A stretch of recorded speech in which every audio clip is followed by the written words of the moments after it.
안녕하십니까. 황태순TV의 황태순입니다. 2021년 10월 4일 월요일 오후입니다. 어제죠. 어제 유동규 옛날 성남 도시개발공사 본부장 구속 수감되었습니다. 그러자 이재명 씨, 불미스러운 일에 연루되어 안타깝다. 관리 책임은 내게 있다. 예의 꼬리자리 들어갔습니다. 민주당과 또 보면 이재명 캠프 측에서는 측근 아니다 라고 좀 꼬리자르기 아주 연신 바쁩니다. 그런 가운데 또 이재명 후보는 자기 스스로 대장동 사태가 나의 청렴을 증명해 주었다. 기가 막힌 일이죠. 또 이재명 측에서는 팩트가 확인될수록 이재명 후보에게 유리하다. 도대체 이게 화성 금성에 사는 것도 아니고 이게 무슨 이야기인지 모르겠는데 도대체 왜 그럴까? 오늘 제목이 이재명 2판 4판 어차피 끝이다. 기호지세란 말이죠. 이미 호랑이 등에 올라탄 겁니다. 여기서 삐끗해서 호랑이 등에서 내리는 순간 자기는 호랑이한테 물려 죽습니다. 때문에 우길 때까지 우겨보는 그야말로 막가파 심리, 막장 심리가 지금 이재명 후보에게 작동되는 것 같습니다. 그런 가운데 오늘 오전 9시에 원희룡, 국민의힘 원희룡 후보, 원희룡 전 제주지사 나와서 한 45분 정도 황태순 TV에서 생방송 스트리밍으로 방송을 했죠.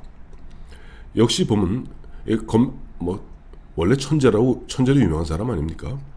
원희룡 후보가 딱 보니까 정리를 잘해 주었습니다. 이재명의 5개 점. 그 점은 김부선 씨가 얘기한 그 점이 아닙니다. 5개의 의혹의 포인트가 있다. 의혹의 점. 이것을 갖다 파헤치는 것이 이 대장동 게이트 본질이다. 혹시 궁금하신 분 계시면 다시 찾아서 꼭 한번 보십시오. 굉장히 정리가 잘 되어 있습니다. 두 번째, 그런 가운데 오늘 중앙일보가 단독으로 보도한 게 있죠. 계속 벌써 한 열흘 전부터 나왔던 얘기 있지 않습니까? FIU, 금융정보분석원, 즉 금융위원회 산하에 FIU가 있습니다. FIU는 대한민국의 수상적인 돈의 모든 흐름을 손금 보듯이 빠삭하게 알고 있는 그 FIU가 있습니다. FIU는 프레스센터에 있습니다만 그 FIU에서 이미 화천대유 관련해서 수상적인 돈 한 83억 정도가 저도 황태순 TV를 통해서 몇 차례 말씀드렸습니다만 그 83억 정도가 흔한 일이 빈다는 거예요. 이 부분에 대해서 지금 이 화천대유에 보면 그 핵심 인물들 간에 야, 네가 83억 네가 노름으로 탕진한 걸로 해. 그럼 내가 200억 메꿔줄게 라고 지금 그와 같은 이야기들이 오고 갔던 그런 정황들이 정영학 변호사 회계사가 지난 27일이던가요? 검찰에 제출한 그 녹취록에 나온다는 이야기입니다. 83억. 이게 굉장히 중요한 포인트입니다. 그런 가운데 사실 어제 보면 민주당 같은 경우 사실상 이제 경선은 끝난 거나 마찬가지입니다. 2차 슈퍼역을 거쳤고 그럼에도 불구하고 대장동 사태가 터짐에도 불구하고 지금 오히려 이재명은 민주당 내에서 지지율이 더 올라가고 있습니다. 사실상 매직 넘버에 들어갔죠. 아마 12만 표만 더 얻으면 이재명이 확정된다고 합니다. 그러니 사실상 된 거나 마찬가지죠. 근데 그럼에도 불구하고 이낙연 씨는 해외의 경우 같으면 이쯤 되면은 이낙연 씨는 표표히 사실상 패배를 자인하고 승복하고 물러날 법도 한데 끝까지 완주하려 하고 있습니다. 왜 그럴까요? 굉장히 중요한 정치적인 함수가 숨어 있기 때문입니다. 자, 하나 정리해 드리겠습니다.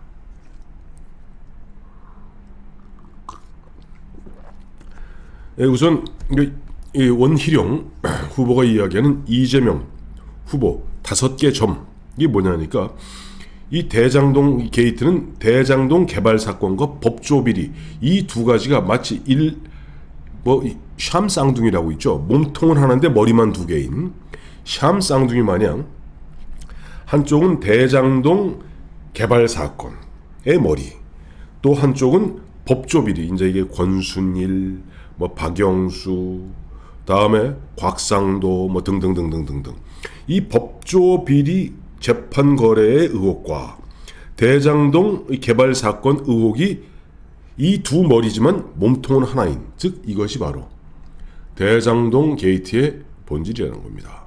그러면서 5가지 점, 앞서도 말씀드렸습니다만 김부선이 이야기한 그 점이 아닙니다.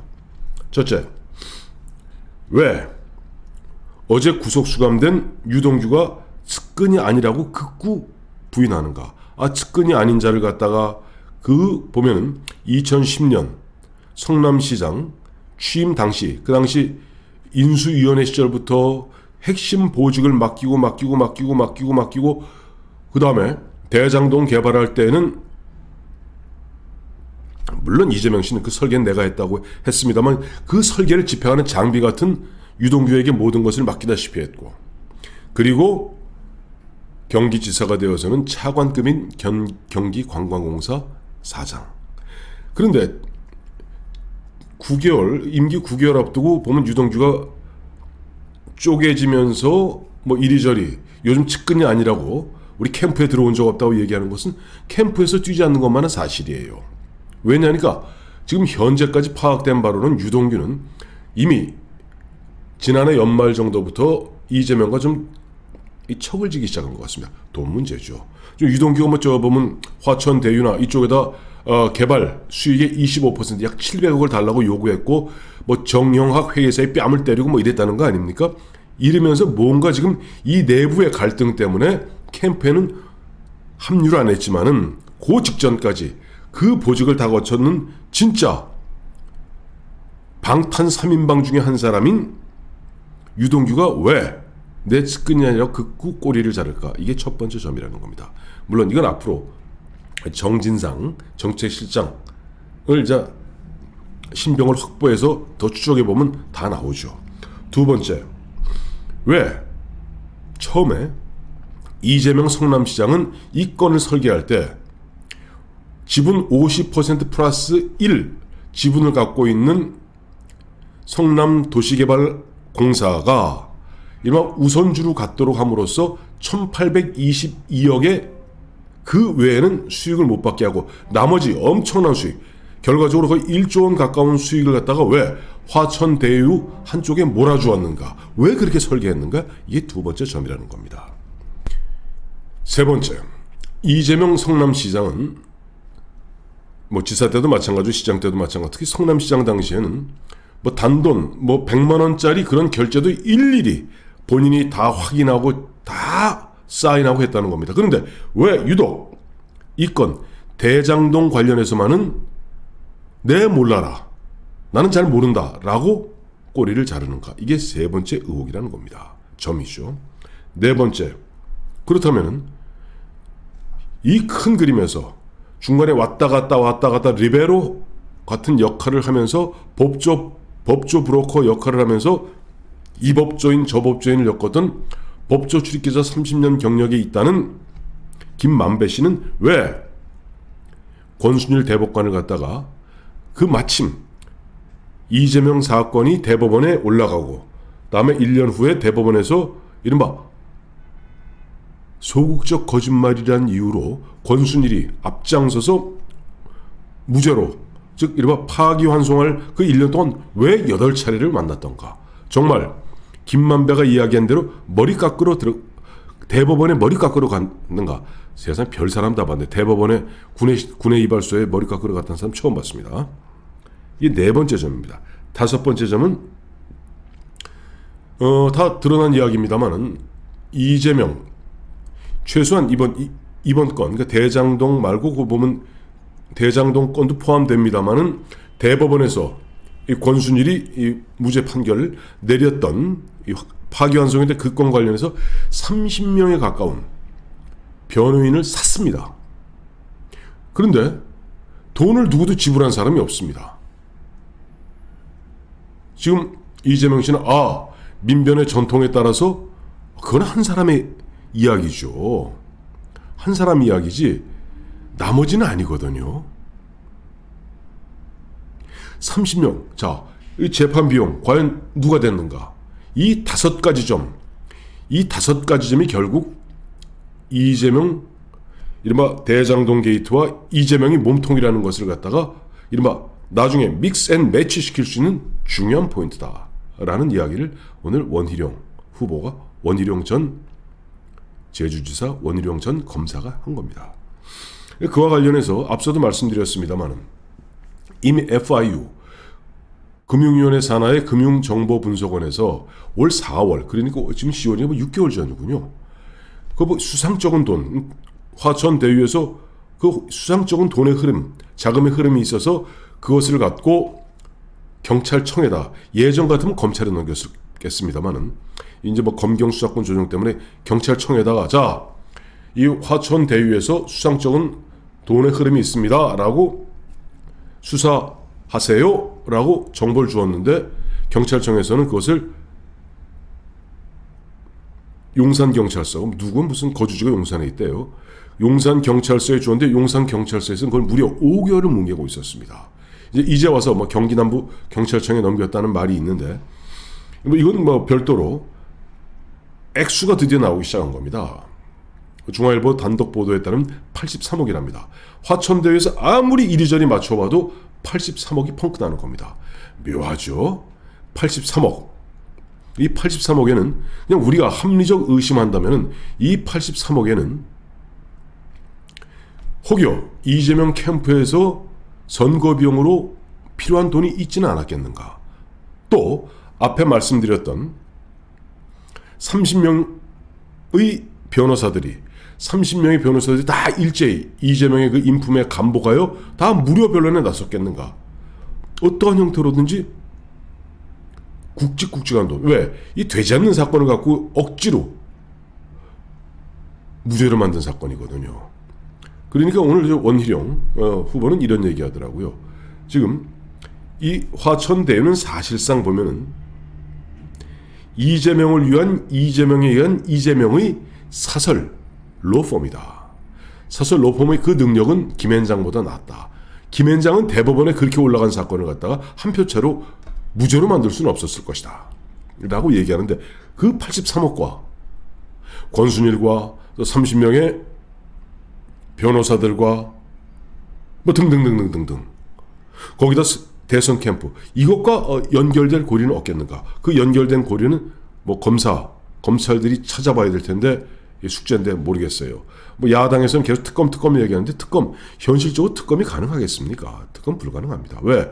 민주당이 죽어도 특검 안 받거든요. 이재명이 죽어도 특검 안 받거든요. 그러니까 국민의힘에서는 특검을 갖다 기피하는 자가 범인이다라고 이른바 정치 공세는 할 수 있을지언정 현실적으로 특검을 국회에서 아무리 상설특검제가 있다 하더라도 국회에서 2명의 특검 후보를 갖다 선출해서 대통령한테 한 사람 특검 뽑아주세요 라고 이 프로시저를 진행할 수가 없습니다. 왜? 180석에 민주당이 맞기 때문에.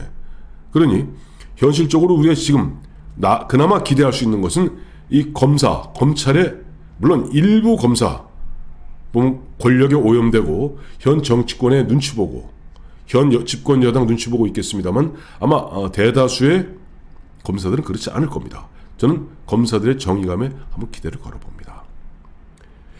자, 그런 가운데 이낙연 후보 왜 끝까지 완주할까요? 이제 오늘 10월 4일입니다. 이제 경기 서울만 남았죠. 경기 서울 남았고 마지막 3차 슈퍼유그를 다 까는데 현실적으로 보았을 때 이낙연 씨가 뭐 여기서 뒤집어 엎기는 곤란합니다. 그럼에도 불구하고 지금 계속 미련하리만큼 끝까지 완주를 고집하는 데 다 이유가 있는 것 같습니다. 지금부터 필름을 갖다 20년 전으로 돌려보겠습니다. 2002년이죠. 2002년 당시 새천년 민주당에서 노무현 후보를 대통령 후보로 선출합니다. 그런데 노무현 후보가 그에 있었던 지방선거에서 조금 뭐랄까 좀 경솔하게 내가 부산, 울산, 경남 세 곳 중에 한 곳이라도 승리를 못 거둔다면 내가 후보직을 사퇴하겠다라고 얘기했어요. 근데 세 곳 다 완패했습니다. 뭐 그런 가운데 노무현 후보 보면 뭐 김영삼 시계 갖고 김영삼 전 대통령 앞에서 뭐 흔한 얘기로 재롱 떨다가 인기가 추락하기 시작합니다. 그러면서 거의 한 8월 달 되면요. 그러니까 대통령 후보로 선출된 지 석 달 좀 된 8월 되면 민주당 내에서 새천 후보 교체론이 나옵니다. 근데 그냥 후보를 교체하자고 얘기할 수는 없으니까 그때 후보 교체론에 앞장섰던 그 일파들이 동교동 일파입니다. 민주당 전통. 이 사람들이 자 당시 정몽준이 조금 떠오르고 있으니까 후보 단일화를 위해서 한번 노력해보자. 사실상 노무현을 갖다가 끌어내리려고 후단협이라는 걸 만듭니다.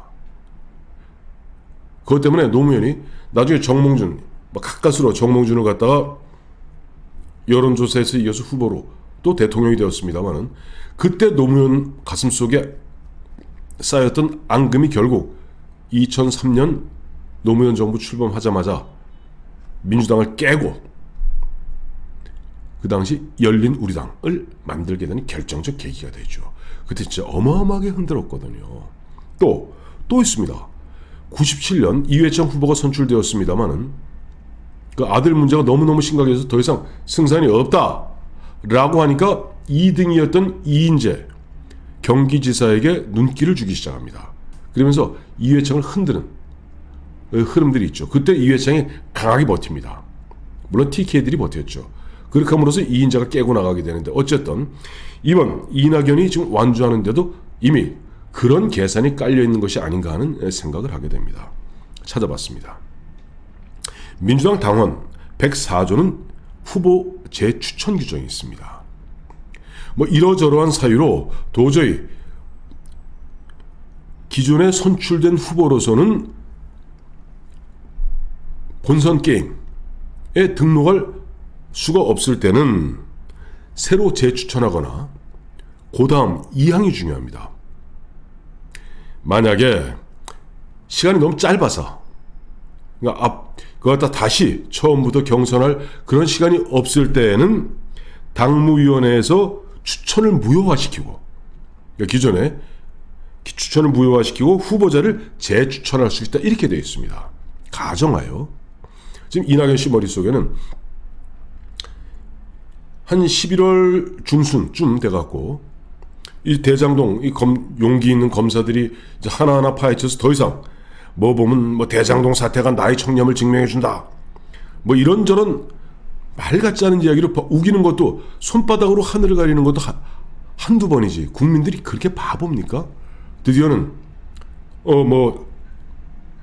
정진상이 나오고 누구 나오면서 더 이상 이제 이재명도 빼도 박도 못한 상황이 올 가능성이 있습니다. 이럴 때 민주당의 당무위원회는 당무위원을 긴급한 사유로 규정하고 이재명